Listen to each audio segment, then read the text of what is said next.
नमस्कार, मैं हूं संजीव श्रीवास्तव। आप देख रहे हैं 4 PM। दोस्तों, मध्य प्रदेश की पूर्व मुख्यमंत्री और भारतीय जनता पार्टी की तेज तर्रार नेता उमा भारती फिर सुर्खियां बनी हैं। और उमा भारती सुर्खियां बनती रहती हैं, कोई नई बात नहीं है। और विदित है कि उमा भारती लंबे वक्त से हाशिए पर हैं। 66 वर्ष की उनकी आयु है और बहुत कुछ अभी राजनीति उनकी बाकी थी।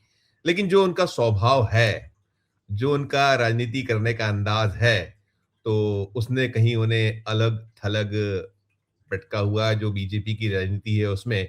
और वे छटपटा रही हैं काफ़ी वक़्त से। और उन्होंने कई बार ताल भी ठोकी है कि जो अगला चुनाव है वे लड़ेंगी, आने वाला वक़्त वो फिर जो करती चली आई थी उस ओर बढ़ने की दिशा में कहीं एक मंशा उनकी है। मगर ये जो अभी मोदी और शाह की भारतीय जनता पार्टी है, और जैसा मैंने कहा कि उनका स्वभाव, उनका राजनीति करने की शैली, अंदाज़ उन्हें हाशिए पे रखा हुआ है। उनमें एक ज़बरदस्त आग है जो भारतीय जनता पार्टी की आज के दौर की राजनीति है, जो हिंदू और मुसलमान वाला जो पक्ष है।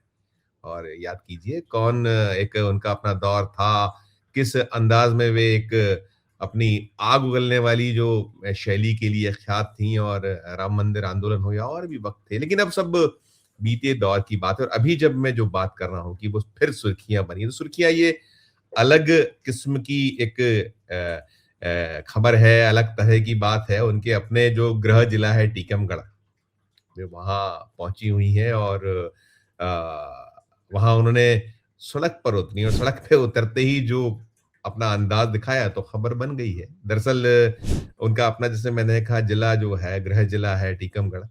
वहाँ कुछ जो प्रशासन है, स्थानीय जो प्रशासन है, उन्होंने उसने एक एक्शन लिया था। एक्शन कुछ यूँ था कि वहाँ जो ये रोज़मर्रा के काम करने वाले जो लोग हैं, रोज़ कमाना, रोज़ खाना जो किया करते हैं, अपने-अपने तरीके से उनके पास जो उपलब्धता है, कहीं ठेले लगाने वाले जो लोग थे।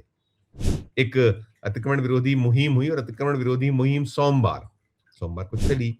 सोमवार को चली और जब पता चला उमा भारती को वहीं है, तो उन्होंने उसका विरोध किया। उसमें कहीं उन्होंने आपत्ति जताई कि ये उचित नहीं है किसी भी हाल में। एक जो रोज़ खाने कमाने वाले हैं, उनके संकट वैसे ही कम नहीं है। दिक्कतें पता है कि अभी क्या कुछ दिक्कतें हैं, क्या परेशानियाँ हैं।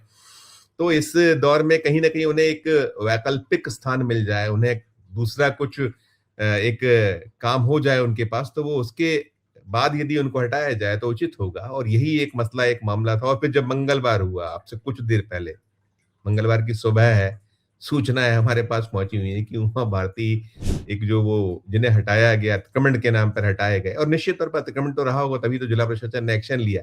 लेकिन उमा भारती उसका विरोध कर रही थी। तो आज उन्होंने विरोध को अलग तरीके से प्रदर्शित किया। और जो वहाँ ठेले वाले थे उनसे कहा, लगाइए ठेले, मैं आपके साथ हूँ। और एक ठेले पर वो पहुँच गईं। उस ठेले पर उन्होंने बाकायदा पोहा और जलेबी बेचा। और काफ़ी संख्या में जो स्थानीय लोग हैं, जो रोज़ वहाँ पहुँचते हैं नाश्ते के लिए, या और भी, जब चूँकि उमा भारती थी तो फिर जमघट लगना स्वाभाविक था, लाज़मी था, तो लगा जमघट। और वे पोहा और जलेबी परोसती नज़र आईं। और वही बात उन्होंने कहीं दोहराई कि इन्हें जो लोगों को हटाया गया है। और वैसे मैं जब कह रहा था कि अभी संकट ही संकट है, दिक्कतें ही दिक्कतें हैं। आप देख रहे हैं कि देश में क्या हाल है, जो ईरान और इज़राइल, अमेरिका आपस में गुत्थम-गुत्ता है, युद्ध चल रहा है। युद्ध की वजह से जो मिडल ईस्ट में हालत है, जो तेल का संकट, कच्चे तेल का, और फिर साथ में गैस के संकट के कारण तो बुरे हाल है। उद्योग बंद हुए हैं भारत में भी बहुत बड़ी संख्या में। गुजरात, जो प्रधानमंत्री जी का अपना गृह राज्य है, वहां से मोरबी की क्या हालत है। और भी ऐसे जो गैस आधारित कल कारखाने हैं, वहां ताले लटक गए हैं और ये लोगों को लौटना पड़ा है। खुद प्रधानमंत्री कहते रहे हैं, अपने जो उन्होंने वक्तव्य दिए हैं इस पूरे घटनाक्रम पर, 2 वक्तव्य उनके आए हैं इस लोकसभा और राज्यसभा में। और उसमें उन्होंने कहा है कि आने वाले दिन ज्यादा संकट भरे हो सकते हैं। कोविड जैसे जो दौर था, उस तरह की संभावनाएँ कहीं उन्होंने अपने भाषणों में जताई थी। तो वही दृश्य है, वही हाल है। लोग लौटे हैं, उनके पास वैसी अनेकानेक संकट हैं। संकटों में कहीं खाद नहीं है, कहीं उर्वरक नहीं है, और अलग-अलग, जो मध्य प्रदेश भी इससे अछूता नहीं है जब देश की हम बात कर रहे हैं। तो ऐसे दौर में यदि ये किया जा रहा है तो ये ठीक नहीं है। जो भी ऐसे स्थानीय लोग हैं, तो वही कहीं विरोध प्रदर्शन था। और जो मैं कह रहा था, उमा भारती में छटपटाहट है। वो चाहती हैं कि जो लंबे वक़्त से 2019 में अंतिम बार वे मोदी सरकार में मंत्री पद पर काबिज़ थीं और उसके बाद से उनकी जो चुनाव हुए तब से राजनीति जो है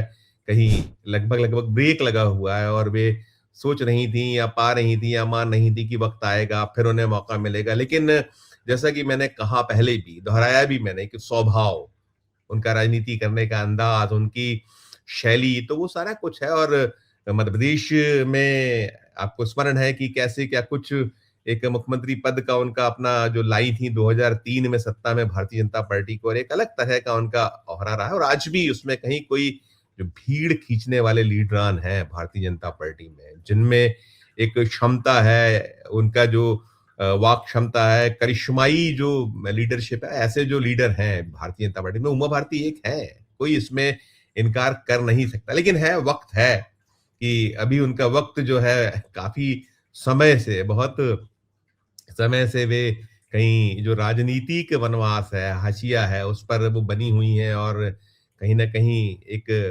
मंशा तो रहती ही रहती है और जो मोदी शाह की बीजेपी 175 का फ़ॉर्मूला है, तो 75 के फ़ॉर्मूले के मान से भी 66 ही है उनकी आयु।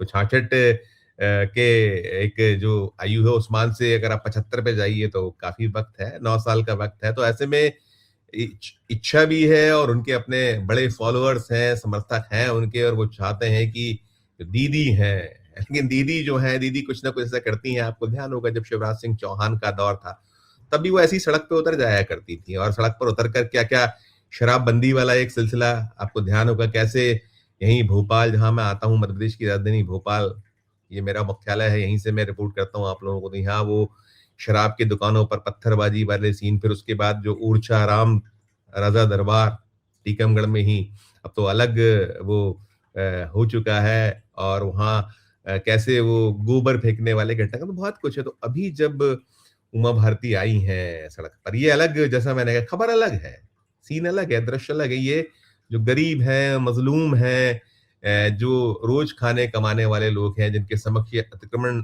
विरोधी जो मुहिम अभियान अभी चलाया गया है टीकमगढ़, तो उसी का कहीं उमा भारती विरोध करी। उमा भारती लगातार जब उतरती हैं सड़क पे तो खबरबंदी से भी वो पिछले महीने में पंडुरना पहुंची थी। पंडुरना में एक ऐसा मसला हुआ था जब जो हिंदूवादी संगठन है उनके उन्होंने शिकायत उमा भारती को की थी कि देखिए हम जो है यहाँ एक लड़ाई लड़ रहे हैं हिंदुत्व को बचाने की, सनातन को बचाने की, लेकिन हमारी पुलिस सुन रही है। तो उन्होंने कहा था जाइए थाने पर धावा बोल दीजिए, थाने को घेर लीजिए।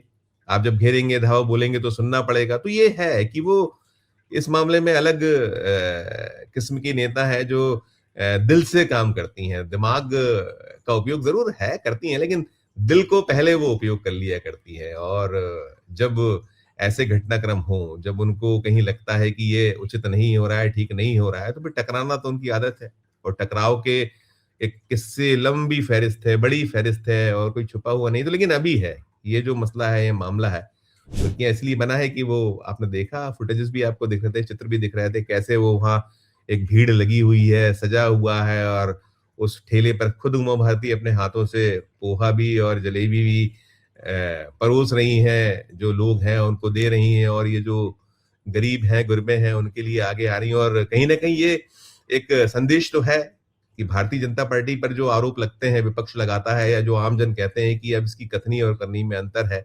ये कहते कुछ हैं, करते कुछ हैं और जो बड़े लोग हैं उनको तो बख्श दिया जाता है, लेकिन जो ऐसे लोग हैं जिनका कोई नहीं है, उन्हें सताया ज़्यादा जाता है। ये आम आरोप। तो ये खबर थी, खबर है और कहीं न कहीं इसके पीछे निहितार्थ तो वही है कि उमा भारती जो कहीं हाशिए पे पड़ी हैं, जो अपने एक राजनीतिक जो अभी वनवास चल रहा है, इससे कहीं वो मुक्त होना चाहती हैं, तो जब ऐसा अवसर मिलता है, कोई मौका मिलता है, तो वो अपनी उपस्थिति दर्ज कराती हैं। उसी की एक ये तस्वीर थी। इस पूरी तस्वीर को देखने के बाद या जो ये निकला है टीकमगढ़ से सीन निकला हुआ है और कहीं न कहीं है कि उनमें राजनीति तो अभी बहुत कुछ बाकी है। बीजेपी के लिए ऐसा नहीं है कि वो अब काम की नहीं रही है। हालाँकि कि नेताओं के लिए वो जो प्रभुत्व वाले लीडरान हैं, उनके लिए ज़रूर समस्या रहती है क्योंकि उनमें वो एक बात है, जो उनको दूसरों से अलग करती है। तो पूरी खबर को देखने के बाद आपकी अपनी जो राय हो, आपकी अपनी जो टिप्पणी हो, इस वीडियो के कमेंट बॉक्स में जाकर कीजिएगा और अच्छी लगे खबर, तो चैनल को लाइक कीजिएगा, सब्सक्राइब कीजिएगा, ज्वाइन का बटन दबाइएगा तो हमारी हौसला अफ़ज़ाई होगी। प्यार और स्नेह देखते रहिए। 4 पीएम धन्यवाद, नमस्कार।